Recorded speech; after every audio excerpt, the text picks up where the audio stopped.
When I first moved into the small, quiet street on the edge of town, I thought I'd stay invisible for a while. My life had become steady but lonely, the kind of routine where the walls start to know your silence better than any human voice. I was 30, focused mostly on work, and I had learned to live with the kind of calm that sometimes feels like an empty room. Then one spring morning, a moving truck pulled up next door. I watched from my window as a young man, mid-20s, slim build, sun-browned skin, began carrying boxes up the front steps.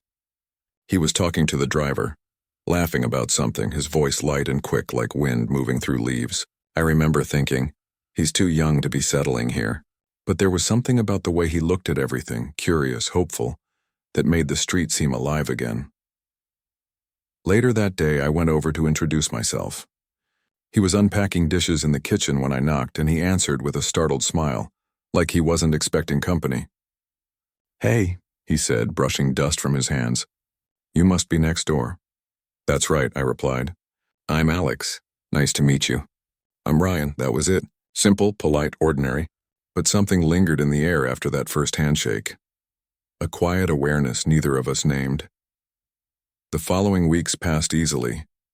Ryan was the kind of neighbor everyone hopes for. Helpful, cheerful, just enough company to make the day feel warmer.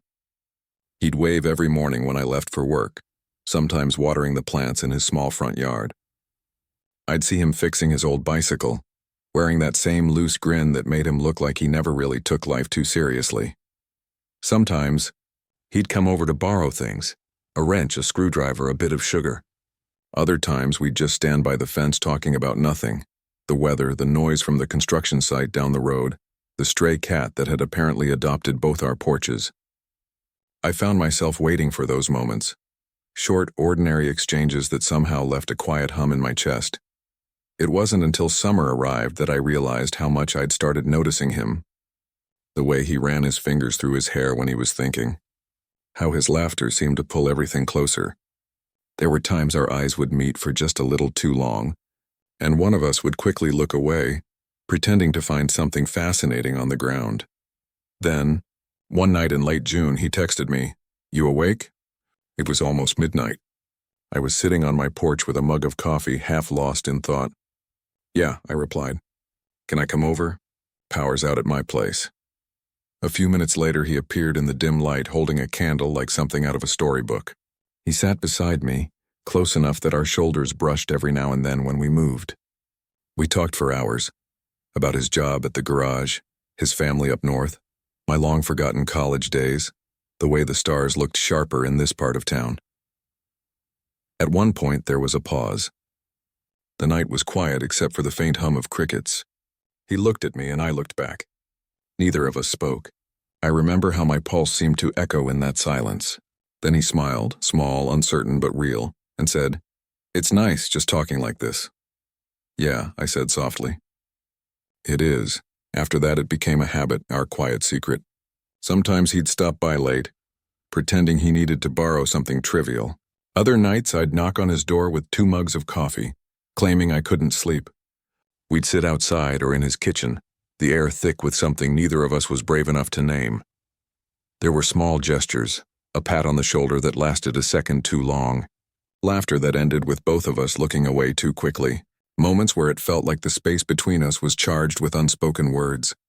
One night, when a light rain began to fall, we stayed under the porch roof, our knees almost touching. He shivered slightly, and without thinking, I handed him my jacket. He smiled, pulled it on, and said, "You always show up when I need something." "Maybe you just always need the right things," I joked. He laughed, then grew quiet. For a heartbeat, the world seemed to pause. I could hear the rain tapping softly on the roof, the air smelling like wet grass and something sweet I couldn't describe. It would have been so easy to say it, to tell him that the quiet between us felt like the safest place I'd ever known. But instead, I just smiled back and looked away. From then on, we didn't talk about it. We didn't have to. Every shared glance, every night spent side by side in silence said enough. Sometimes I caught him looking at me when he thought I wouldn't notice, his eyes soft, curious, and something else. Something that made my chest tighten. I started to realize that the loneliness I had grown so used to wasn't there anymore. It had been replaced by a quiet hope, one I tried not to disturb by naming it too soon. One evening, as the sun dipped behind the houses and the sky turned gold, we stood in his yard fixing a broken fence panel. Our hands brushed once, twice. The third time we didn't pull away immediately. He looked up at me with that half smile again, the one that seemed to ask a question he wasn't ready to voice. We finished the work, and as he thanked me, our eyes met again. For a moment the world felt perfectly still. I could almost hear the words forming in my mind, but I swallowed them down. Because sometimes, saying something too soon can break what's already growing beautifully in silence. That night, as I locked my door, I caught sight of him through his kitchen window, sitting on the counter, sipping something warm, smiling to himself. I don't know what he was thinking, but I know how I felt. Like we were both standing on the edge of something real, something fragile and wonderful. We both knew what was happening, but neither of us dared to say it aloud. After that summer evening, things between Ryan and me settled into a rhythm, one that only the two of us could understand. To everyone else, we were just friendly neighbors. We waved in passing, shared tools, made small talk by the mailbox. But beneath that surface, there was something quiet and private, something that belonged only to us. Our town wasn't the kind of place where secrets stayed buried for long. People noticed everything here: who came home late, whose lights stayed on past midnight, who parked their car in the wrong driveway. The fences might have been wooden, but the eyes behind them were sharp. So we learned to be careful. He'd text me at odd hours. "You up? Can't sleep? Coffee? Come to the porch. It's quiet tonight." I always came. Sometimes I'd slip through the side gate so no one would see me. Other nights he'd sneak into my backyard like a teenager escaping curfew. We'd sit outside, keeping our voices low, laughing softly about nothing. The air between us was never empty. Even in silence, it was full, with warmth, tension, something unnamed but real. There were moments I could still feel long after they passed. The night the power went out again, and we sat together in candlelight, our shadows moving on the wall. The time he showed up in the rain, drenched and grinning, holding 2 paper cups of coffee because you said you liked it better when it's cold outside. He was unpredictable in the best way, always showing up when I didn't expect him to, always leaving before I could ask him to stay. I started saving his messages, even the short ones. I told myself it was just habit, but the truth was simpler. I liked seeing his words on my screen. They made the day lighter. It was ridiculous how a single "hey" could make my chest feel too full. Sometimes, when we were together, I'd catch myself studying him. The way his hair curled slightly at the ends, the faint dimple on his left cheek when he smiled. I'd force myself to look away, afraid he'd notice, but sometimes he did notice, and he wouldn't look away. There were a few moments I still replay in my head. One night he helped me move some old boxes into the attic. When we finished, he leaned against the wall, breathing hard, sweat glinting on his forehead. I tossed him a bottle of water and our hands brushed. It should have meant nothing, just an accident, but the way his fingers lingered made my heartbeat stutter. Another time, when he was leaving late, I walked him to the gate. The street was quiet, moonlight spilling over everything. He turned to say goodnight, but instead of shaking my hand like usual, he pulled me into a hug. A real one, slow, deliberate, like he didn't want to let go. I remember how his heartbeat felt against mine, fast, uncertain, matching my own. When he stepped back, neither of us said a word. He just smiled, that shy smile of his, and whispered, "See you tomorrow," as if nothing had changed, but everything had. After that night, I started to notice the small things more. How he'd glance around before greeting me in public. How our messages grew shorter during the day, but longer after midnight. There was a rhythm to it. Distance in daylight, closeness in the dark. Sometimes it felt like we were building a world out of hours no one else could see. A secret place made of shared glances and late-night whispers, and yet as much as it thrilled me, it scared me too. Because the closer we got, the more I realized how fragile it all was. There were times I wanted to tell him, to say it plainly. "I think about you when you're not here." But then I'd imagine the silence that might follow, the awkwardness that could replace what we had, and I'd stop myself. It wasn't that I doubted his feelings. I could feel them in the way he lingered, the way he looked at me when he thought I wasn't watching. But words have a way of changing things, sometimes for the better, sometimes forever. So I stayed quiet. We kept meeting in shadows and corners, pretending that was enough. Sometimes we'd watch movies at his place, sitting just close enough that our arms brushed. Other times we'd go for drives late at night, the world outside slipping past in silence, his playlist humming softly through the speakers. There was one night that stands out more than any other. We'd driven out to the hills beyond town, a place where no one ever went after dark. We parked at a lookout point, watching the city lights shimmer below. It was cold and he pulled his hoodie tighter. I offered him my jacket again, just like that first night. He laughed and said, "You always do that." "Do what?" "Take care of me." For a moment I didn't answer. I just looked at him, his profile against the city glow, the way his eyes softened when he smiled. "Someone has to," I said quietly. He turned toward me then, his expression unreadable, like he wanted to say something but couldn't find the words. The silence stretched, thick and delicate. I could feel the weight of everything we weren't saying pressing between us. Then he looked away, exhaled and whispered, "Let's go back." On the drive home, he played a song I'd never heard before, something slow, almost sad. I didn't ask what it was. I just listened, feeling every unspoken word sit heavy in my chest. After he dropped me off, I stood outside my door for a long time, watching his taillights disappear. The night felt colder after he was gone. Days passed like that, full of small exchanges that meant more than either of us would admit. Every time we met, I promised myself I'd say something, that I'd finally tell him how I felt. But when I saw his face, open, gentle, trusting, the words would dissolve before they reached my lips. Because deep down, I knew one thing. Once I said it, we could never go back to what we were before, and what we were, even hidden, even fragile, was something I couldn't risk losing. So I kept it locked inside, letting the quiet nights speak for me. His laughter, his warmth, the comfort of knowing he was there, it was enough. At least that's what I told myself. But sometimes, when I lay awake after he'd gone home, I'd feel the emptiness creep back in. That longing for something we both knew was real but wouldn't name. Every secret night made me love him more, and fear losing him even more. It was a quiet Saturday afternoon, one of those lazy weekends where time seemed to move slower than usual. The air outside was warm, the kind of warmth that makes the curtains glow gold in the sunlight. Ryan had invited me over to help him fix a loose shelf in his living room. That was the plan, at least. I'd brought my tools and he'd brought snacks, which, knowing him, meant chips and 2 cans of soda. He always liked to make work feel like a hangout. We finished fixing the shelf in half an hour, but neither of us seemed eager to call it a day. He dropped down on the couch, stretching his arms above his head. "You make it look too easy," he said. "I swear you could start charging me rent for all the stuff you fix around here." I laughed, wiping my hands on a rag. "I'll start keeping track. You'll owe me by the end of the month." "Or," he said with that mischievous grin, "I could just win it back, fair and square." I raised an eyebrow. "Win it back?" He stood up suddenly, that playful spark in his eyes.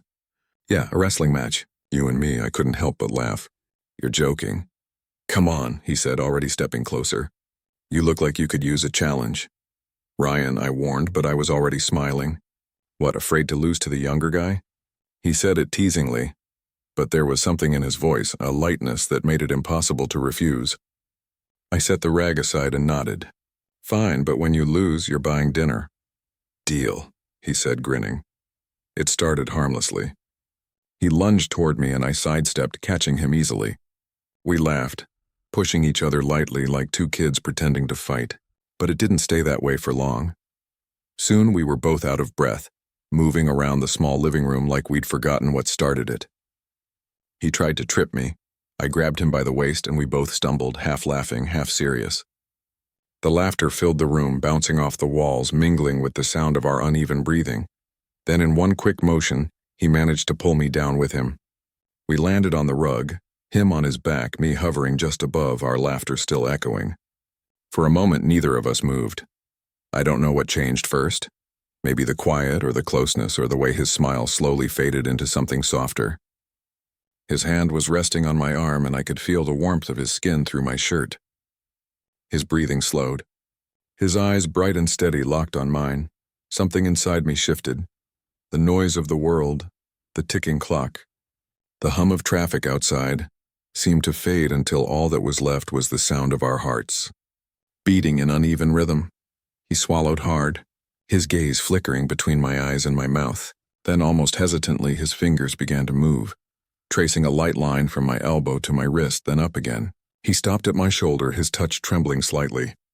"Ryan," I started, but my voice came out softer than I intended. He shook his head just barely, as if to say, "Don't stop." His fingertips brushed the side of my face, a ghost of a touch gentle enough to make my pulse quicken. I could see the uncertainty in his eyes, the question he wasn't asking out loud. I knew exactly what it was because I was asking it too. For a second I thought about pulling away, making a joke, pretending none of this was happening. But I didn't. I couldn't. Because in that moment, everything felt too real to deny. He was close enough that I could feel his breath against my skin. The warmth between us was no longer from the sunlight. It was from something deeper, something that had been building for months, waiting for the smallest spark. "Hey," he whispered finally, his voice low and careful. "You okay?" It was such a simple question, but the way he said it made my chest tighten. He wasn't asking out of concern. He was asking for permission. I nodded. "Yeah," I said quietly. "I'm okay." He smiled, small, nervous, beautiful, and for a long moment neither of us moved. We just stayed there, caught between laughter and something heavier, something wordless. I could feel every thought racing through my head. How easily this could ruin everything. How one wrong move could break what we'd built. But another part of me, deeper and louder, whispered that maybe this was what it had all been leading to. He reached up again, brushing a stray bit of hair from my forehead. The movement was slow, deliberate. Then his hand lingered, on my cheek, my jaw, like he was memorizing the moment in case it never came again. I placed my hand over his, not to stop him, but to steady both of us. His fingers curled slightly beneath mine, hesitant at first. Then sure, the space between us felt electric, not rushed, not forced, but inevitable. He laughed quietly, almost to himself, and said, "Guess I lost the match." I smiled, still catching my breath. I don't think either of us did. The air around us felt different after that, charged but calm, like the world had decided to slow down and give us room to exist in it. His laughter returned, but softer this time, touched with something deeper. We sat up slowly, still close, still quiet. I could see the faint flush on his cheeks, the mix of nerves and relief in his expression. I wanted to say something, anything, but words felt too clumsy for what had just passed between us. Instead, I just looked at him and he looked back, and the silence said everything we needed it to. Outside, the sunlight shifted, spilling across the floor, catching the dust in the air. Time seemed suspended, the afternoon hanging perfectly still as if it didn't dare move forward. He leaned back against the couch, smiling faintly. I could see the flicker of thought behind his eyes, the same one in mine. Whatever this was, whatever it became, we both knew something had changed. It wasn't just a game anymore. It hadn't been for a long time. In that moment, the game stopped.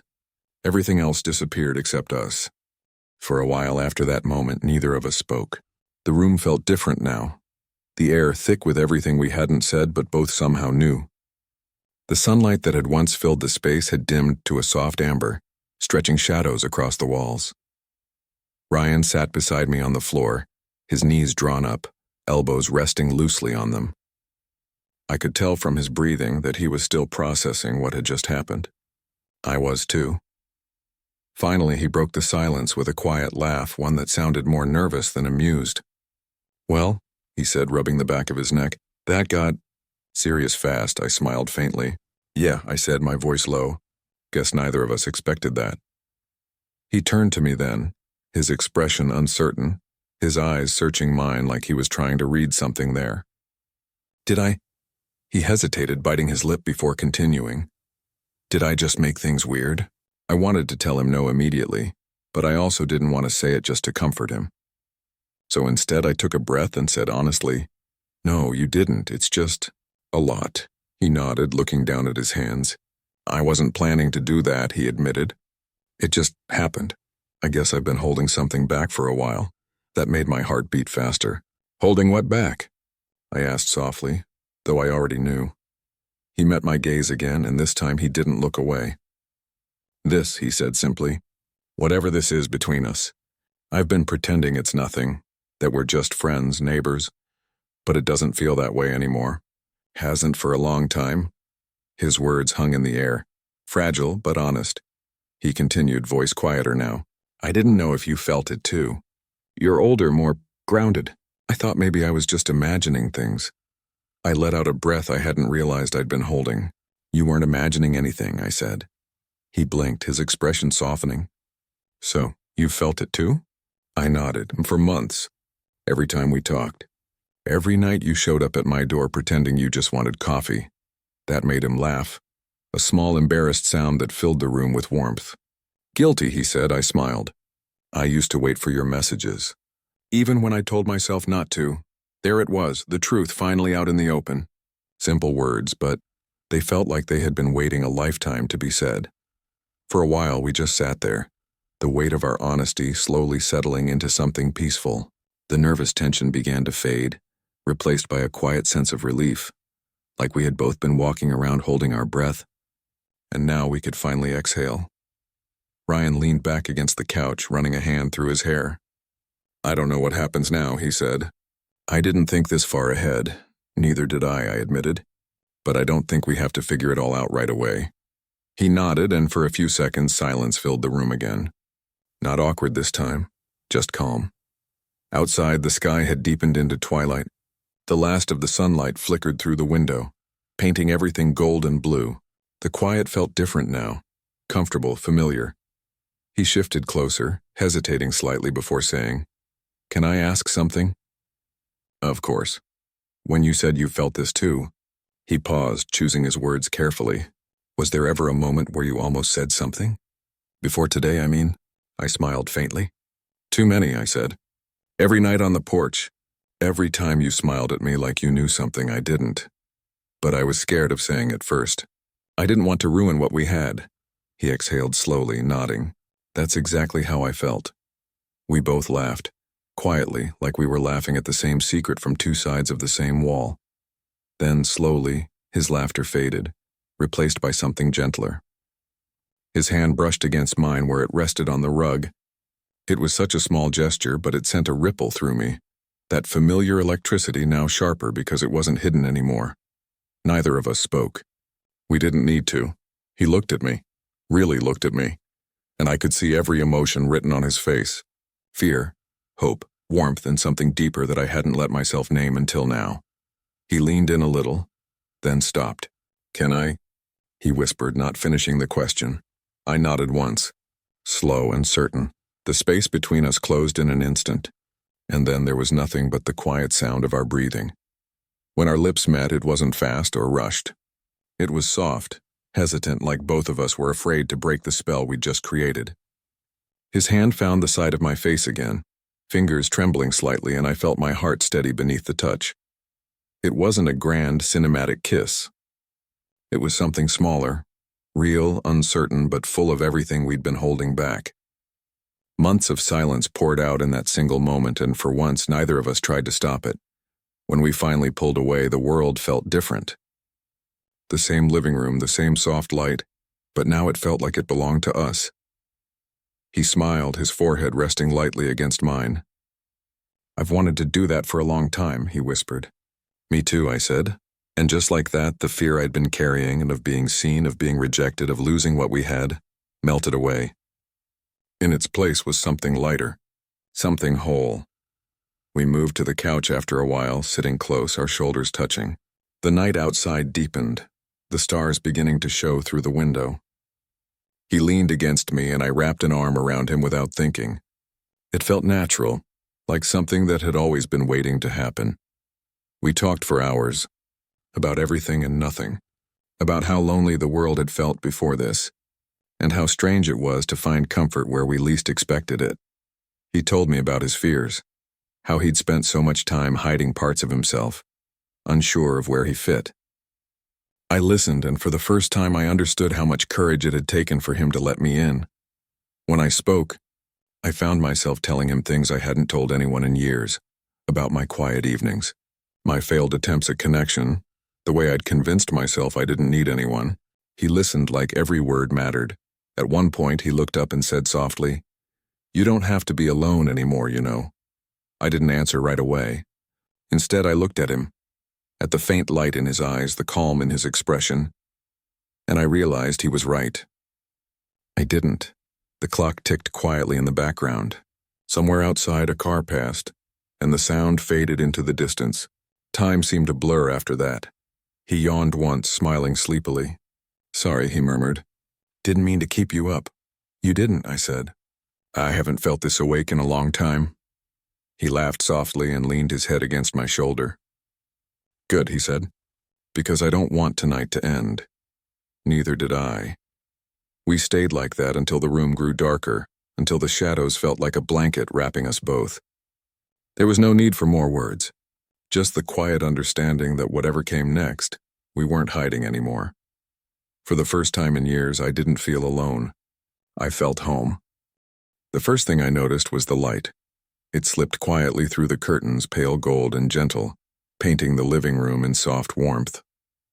For a moment, I didn't remember where I was. Then I felt the weight of his arm resting lightly over me, the faint sound of his breathing beside my ear, and everything came back. Last night, the words, the kiss, the truth we'd finally stopped running from. Ryan stirred slightly, mumbling something I couldn't make out. His hair was a mess, his expression peaceful in a way I hadn't seen before. I smiled without meaning to. The house was still. The only sound came from the clock on the wall and the birds outside beginning their morning song. I slipped from the couch quietly, trying not to wake him, and made my way to the kitchen. It felt strange to be moving through the same familiar space, but with everything changed, like I was walking through a dream that had somehow become real overnight. I found the coffee maker, poured water, measured out the grounds. The simple rhythm of it, the click, the drip, the smell, grounded me. When the first aroma of coffee filled the air, I heard footsteps behind me. "You're up early," Ryan said, his voice still rough with sleep. I turned to see him standing in the doorway, barefoot, hair ruffled, wearing the same t-shirt from last night. He looked softer somehow. Not the usual confident, joking version of him, but calm, almost shy. "Couldn't sleep," I said with a smile. "Thought I'd make coffee." He nodded, rubbing his eyes. "Smells good." "You're officially the first person who's ever brewed coffee in my house that isn't me." "Then I'll take that as an honor," I replied. He laughed quietly and came closer, leaning against the counter beside me. For a second, neither of us spoke. The silence wasn't awkward. It felt full, like there was too much to say and no rush to say it. "You okay?" he asked eventually. I nodded. "Yeah, you?" He shrugged lightly, smiling. "Honestly, I feel good. Different, but good." "Different how?" He thought for a moment, like something that's been stuck for a long time finally moved. I understood that completely. We stood there for a few seconds more, the quiet hum of the coffee maker between us. When it beeped, I poured 2 mugs and handed him one. Our fingers brushed briefly, a tiny touch but enough to make my chest tighten. He took a sip and sighed contentedly. "Perfect," he said. I grinned. "Years of practice." He gestured toward the small table by the window. "Breakfast?" We ended up making pancakes, badly. The first one stuck to the pan, the second one burned a little, and by the time we managed a decent batch, the counter was dusted in flour and laughter. Okay, he said, holding up a spatula like a weapon. "Maybe I'm better at eating than cooking. You think?" I teased. He laughed, then leaned against the counter, watching me flip the last pancake. "You look different this morning," he said softly. I turned, eyebrows raised. "Different?" he nodded. "Lighter, happier." I smiled. "Maybe I am." We ate by the window, sunlight spilling across the table. It wasn't fancy, just pancakes, coffee, and quiet smiles, but it felt like something important. Something real. Every now and then his foot brushed mine under the table.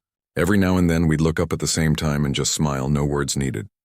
After a while he set his fork down and said, "So, what happens now?" The question hung between us, gentle but heavy with meaning. "I don't know," I admitted. "I guess we keep living like we always do, just without pretending anymore." He nodded slowly. And the others? People around town? I took a sip of coffee before answering. We'll be careful. Not secretive and just private. I don't want what we have to feel like something we need to hide. His gaze softened. Me neither. For a moment, the sunlight caught in his eyes, and I saw everything there. The warmth, the uncertainty, the hope. He reached across the table and brushed his thumb lightly against my hand. I don't want to lose this, he said quietly. You won't, I promised. We'll take it slow. We'll figure it out together. He smiled then. That small, genuine smile that always managed to undo me a little. Together, he repeated. We finished breakfast in comfortable silence. The morning stretched lazily ahead of us, unhurried. Afterward, I helped him clean up. He washed the dishes. I dried them. Our movements were simple, domestic. Two people moving around each other with quiet ease like we'd done this 100 times before. At one point, he flicked a drop of water at me, grinning mischievously. I tried to glare but ended up laughing instead. He laughed too, the sound echoing softly through the kitchen, and for that moment everything felt effortless. When we were done, he leaned back against the counter, towel in hand. You know, he said, if someone told me a few months ago that this would happen, I wouldn't have believed them. Me neither, I admitted. But I'm glad it did, he smiled. Yeah, me too. I walked to the window and looked outside. The world looked the same quiet street, the same stretch of sky, but I felt different, lighter. Like I'd finally stepped out of a shadow I didn't realize I'd been standing in. Ryan joined me, standing close enough that I could feel his warmth. He didn't say anything, just slipped his hand into mine. We stood like that for a while, watching the sunlight filter through the trees, our reflections faintly visible in the glass. It wasn't dramatic or perfect. It was just right. I turned to look at him. He caught my gaze, smiling softly. That same smile that had started everything. And in that quiet, ordinary moment, I realized something simple but profound. Love doesn't always arrive with fireworks or declarations. Sometimes it shows up in a kitchen on a sleepy morning between coffee cups and laughter. He smiled at me across the table, and I realized I didn't need to hide anymore. It's strange how quickly life can settle into a new rhythm once you stop fighting what feels right. Weeks had passed since that morning in Ryan's kitchen, and everything between us had quietly deepened. Nothing dramatic, no sudden shifts, just a slow, steady blending of two lives that had already been orbiting close for months. He still lived next door, and I still lived in my quiet house, but it no longer felt like two separate worlds. There were mornings when he'd show up with an extra cup of coffee before work, or evenings when I'd find him sitting on my porch, waiting with that familiar grin. We never announced anything, never labeled it, but the understanding was there, in every shared look, every small habit that became ours. Sometimes, when neighbors passed by, they'd smile at us, chatting over the fence. You two are always together, one of them said once, half joking. Ryan laughed and shrugged. Guess we just get along, and that was enough. To everyone else, we were just good neighbors. Maybe a bit closer than most, but harmlessly so. Behind closed doors, though, we knew better. The secrecy that once felt heavy now carried a different tone. It wasn't fear anymore. It was privacy, the kind that comes from protecting something precious. We didn't need to prove anything to anyone. We just wanted to live it quietly and honestly. Some evenings we'd take walks down the quiet road that led out of town. Sometimes we'd talk for hours. Sometimes we wouldn't speak at all.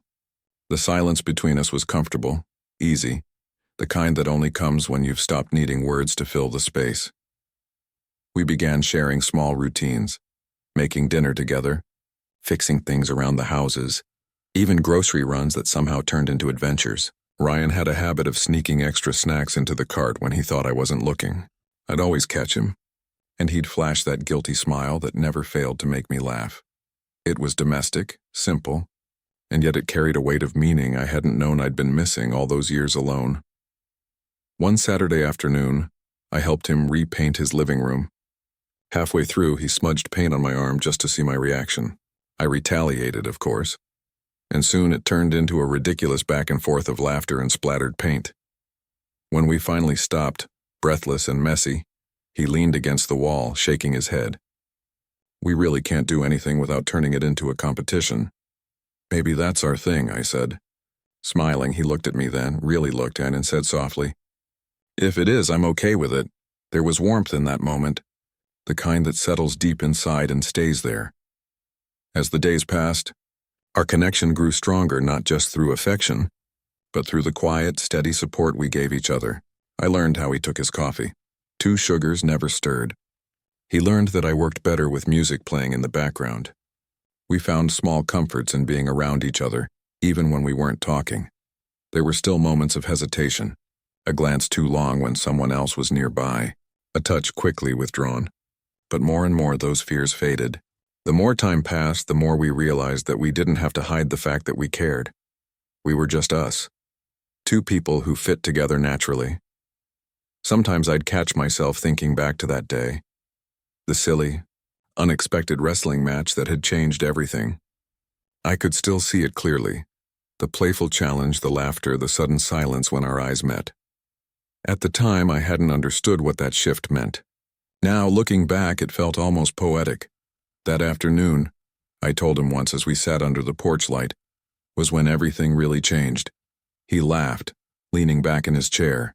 "You mean when I totally almost beat you?" I chuckled. "You didn't even come close," he grinned. "Oh, I came very close." Then after a pause, his smile softened. "But yeah, I know what you mean." He looked out toward the street, thoughtful. That was the moment I stopped pretending. "Me too," I said quietly. Not because we touched, but because we finally stopped running from what was already there. He turned back to me then, eyes warm. "And look where that got us," I smiled. "Yeah, right where we're supposed to be." The evening breeze carried the scent of rain and grass. The porch light glowed softly above us, casting long shadows across the wooden floorboards. For a long time, we just sat there side by side, the quiet wrapping around us like something familiar and safe. Love hadn't arrived for us in a burst of drama or some grand confession.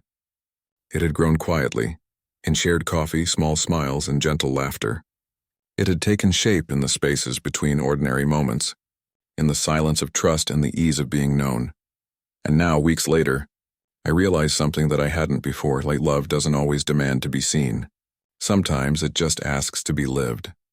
Ryan reached over and laced his fingers with mine, his thumb brushing softly against my skin. "You ever think about how weird it is?" he asked with a grin. "What?" "How it all started with us wrestling like idiots in my living room." I laughed, shaking my head. "That silly afternoon started everything." "Yeah," he said softly. "And now look at us." We sat there until the stars appeared, the night stretching wide and calm above us. I felt the weight of every moment that had brought us here. The nerves, the laughter, the fear, and finally the peace. It was all worth it because in the end, it wasn't about how fast or how loudly we loved. It was about how honestly we did. We started as neighbors, wrestled as friends, and ended up as something we never dared to dream. Lovers who no longer needed to hide.